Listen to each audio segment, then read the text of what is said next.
Hey Exiles, this is my bow monk lightning arrow build, and I know the first question you're probably going to ask is why monk and not deadeye?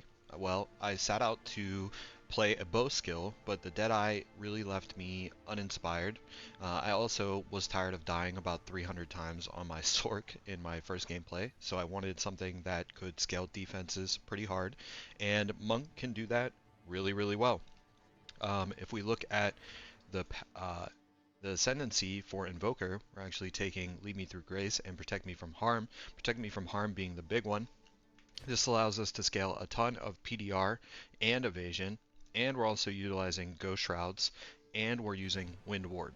So, what is this build?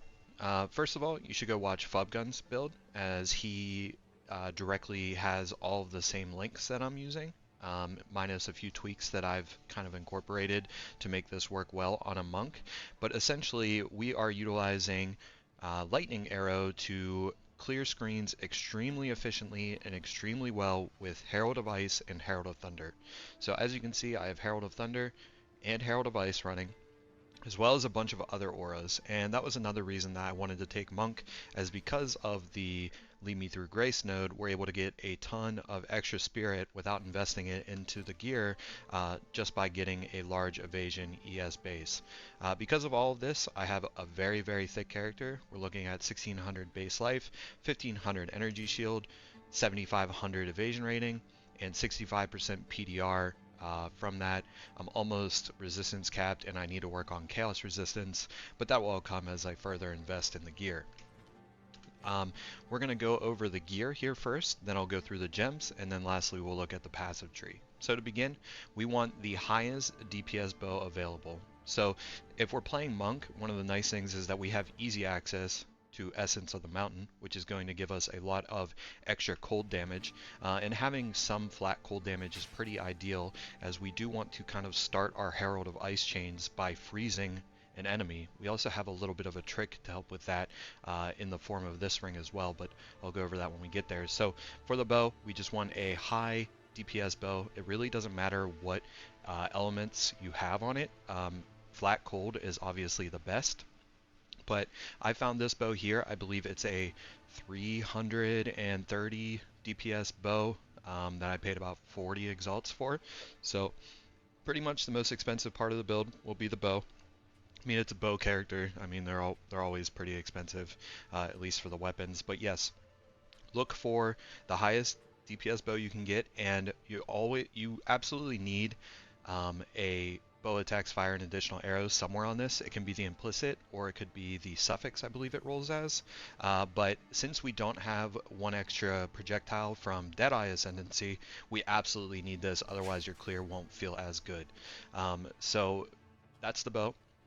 And then the rest of the gear, I'm just going to pan over pretty quickly, and you can stop and take a look at it at any point. But realistically, all we want is flat resistance, chaos resistance, and any kind of flat damage is also really good.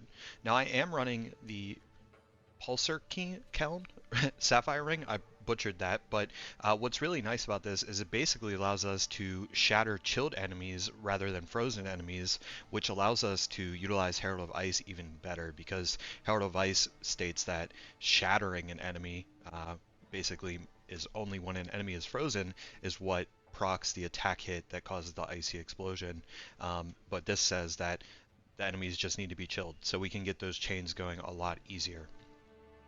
Overall, the gear your chest piece is obviously going to be one of the most important pieces, as you need to make sure that you have enough spirit to run all of the auras. So you need to have something about where I'm at. This is about the bare minimum, and I'll get into that on the skill tree as why that is.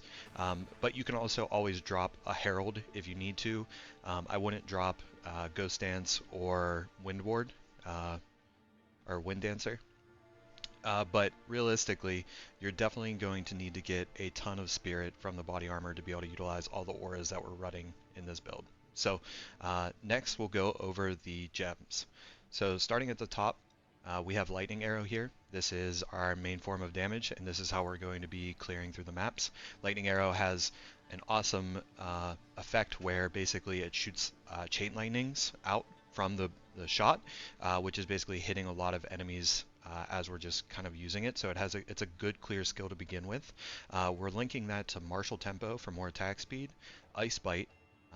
This is basically up 99% of the time while we're mapping. It's kind of the initial point of whenever it's down that the build feels a little bit sluggish, but once you have this buff going, you're kind of always freezing and chilling and proccing ice, Herald of Ice on everything and just kind of clearing the screen. Primal Armament, as we're doing a lot of elemental damage. And then lastly, Cold Infusion. Now, this is kind of depends on how much flat cold you have across the build. There is a world in which you can get away with not using this. And there's actually a point of saying that getting this I Am the Blizzard could completely eliminate the need of using that, and we could use instead an additional damage or use a different damage gem here. But as you can see on the lightning arrow, I have about 1400 cold damage, so it is freezing everything pretty fast. So that works out well. Next up, we have Orb of Storms. Orb of Storms right now might have a bugged interaction with Lightning Rod, and you can probably see that in some of the footage that it is going off a lot. And since I don't know exactly what's going on here. I think that it's proccing on each one of these and then creating the chain over and over again, but it's almost likely that this will be nerfed or changed or adjusted in some form. I don't know exactly what they're going to do, but there's probably alternatives, and it is something that I'm continuing to look into just in case this were to be changed. But as it stands right now, this interaction is extremely strong. It gives us a ton of single target damage. You just throw down your Orb of Storms and then spam Lightning Rod inside of it, and it just goes crazy. So we have this link to Overabundance, Persistence, and Unleashed. Next up, we have Wind Dancer. Wind Dancer is a massive more evasion multiplier with 3 stages. We're going to have 54% increased evasion rating, which is a ton of evasion rating. We use this with Blind and Maim, as whenever it is hit, it kind of knocks back the enemies that hit you and blinds them. Next up, we have Herald of Thunder. We have Innervate on this. This is another kind of additional way for us to gain extra damage as lightning damage for 3 seconds. And we utilize Execute because Innervate states that it has to kill a shocked enemy. And then lastly, I'm utilizing Shock Siphon as well, which is a good way to kind of periodically get bursts of energy shield when Herald of Thunder does kill some targets. This does not have as much uptime as I'd like. I need to get a better shock chance for this to really take off. But overall, it is a strong form of clear as well for us.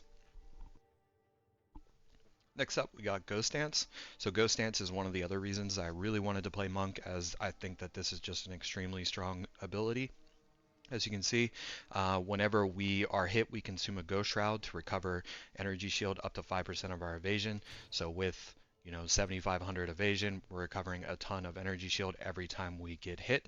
And the nice thing about the build is that we have a ton of evasion, so we aren't getting hit often, but when we do get hit, we get a larger buffer to kind of tank some of those larger hits.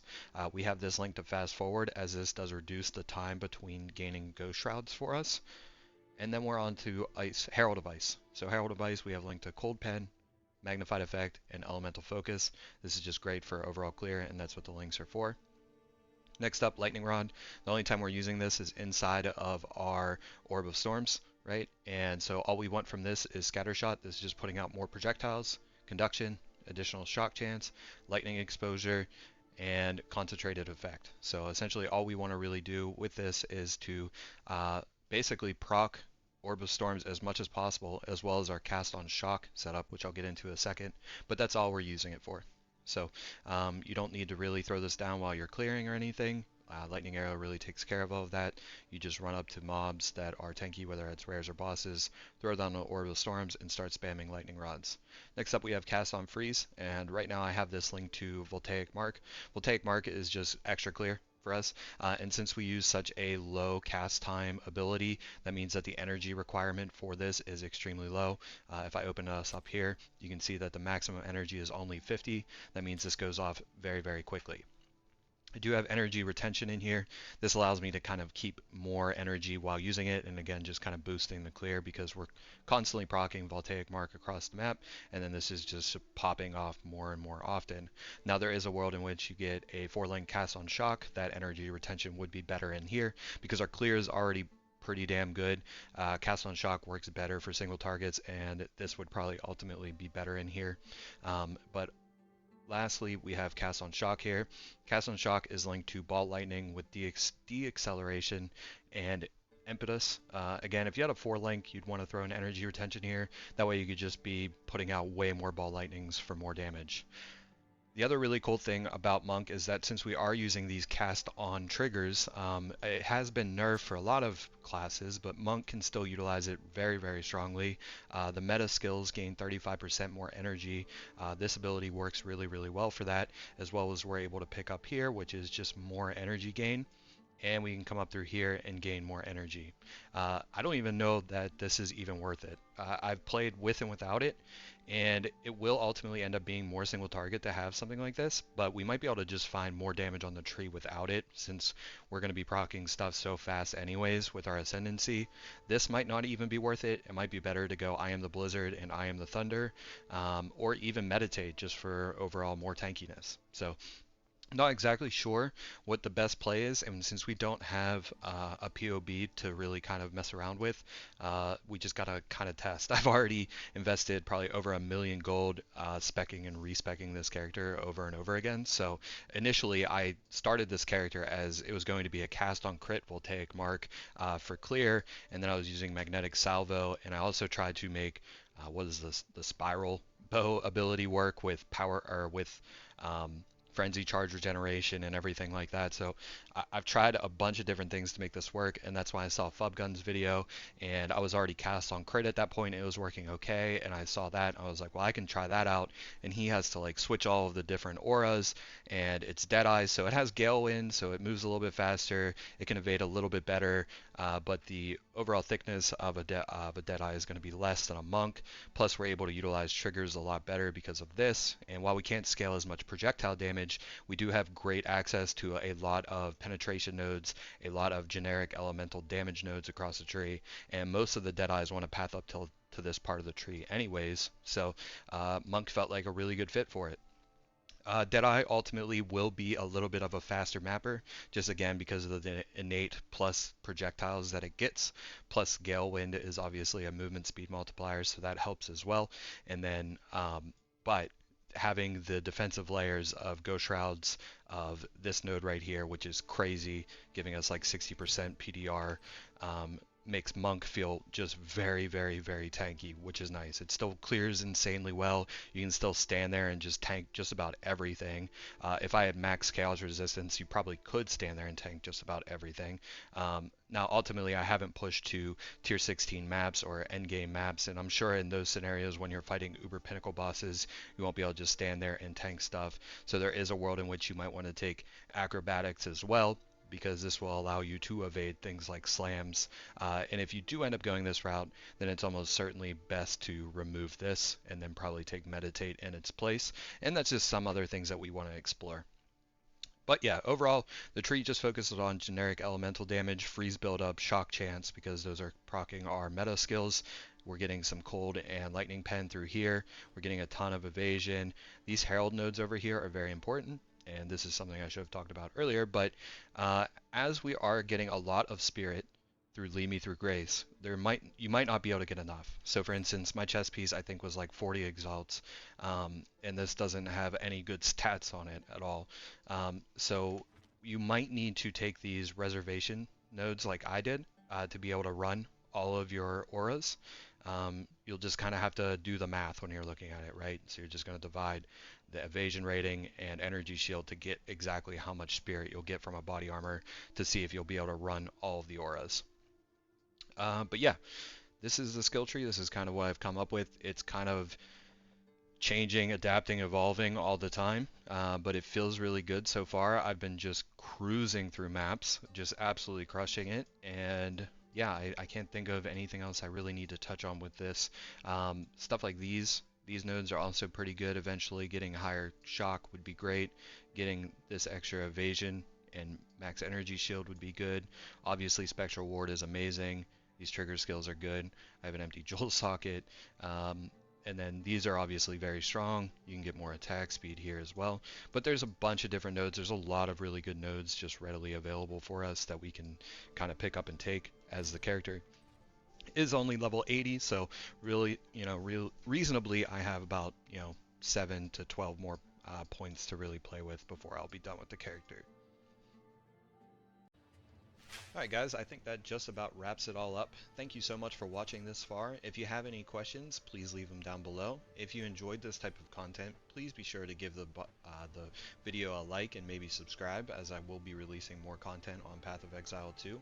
I'm not a full-time content creator by any means, but I do enjoy creating videos to kind of share what I've been working on. And this was a build that I was very happy to be progressing, and once I found PubGun's video, it just meshed together really, really well with what I was working on. I'm going to end the video by showing you a full map, and that will just be start to finish just what the build kind of feels and looks like in about tier 10 maps. Thank you.